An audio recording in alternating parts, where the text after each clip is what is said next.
I'm Emily and I'm a freelance live sound engineer.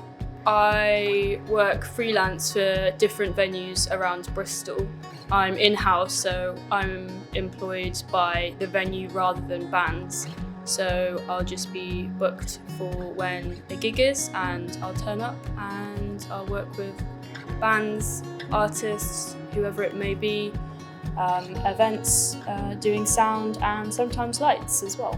It's just like going to gigs and getting paid for it and meeting really cool people and chatting to musicians. I'm hoping that as I work in more venues and network and get to know more people that it will be financially viable. I did find it a bit daunting coming in as a young female, but I was quite lucky really that the people that trained me up were mostly women or non-binary people. I have faced some interesting comments from band members and audience members.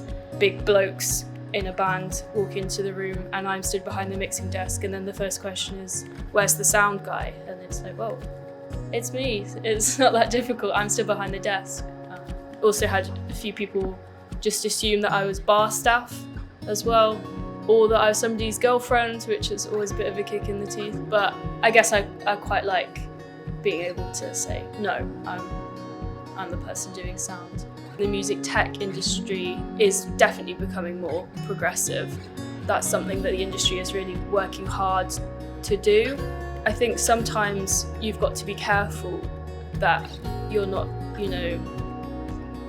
just hiring somebody because they tick a box or stuff like that, just because to have like a token female work for your team or stuff like that. Music's been a massive part of my life since I was about 5. I first started having guitar lessons, and I've played in lots of different bands and things like that, but I think I feel a lot more comfortable kind of behind the scenes rather than on stage. But I really like doing live sound engineering because you can still really get creative when you're mixing bands and you're really involved in the live show, but not necessarily getting stared at all the time, which I quite like. And yeah, I mean, when a mix goes well and you don't really have to do much, you are just watching a gig and getting paid for it, and that's great. I mean, what's not to love?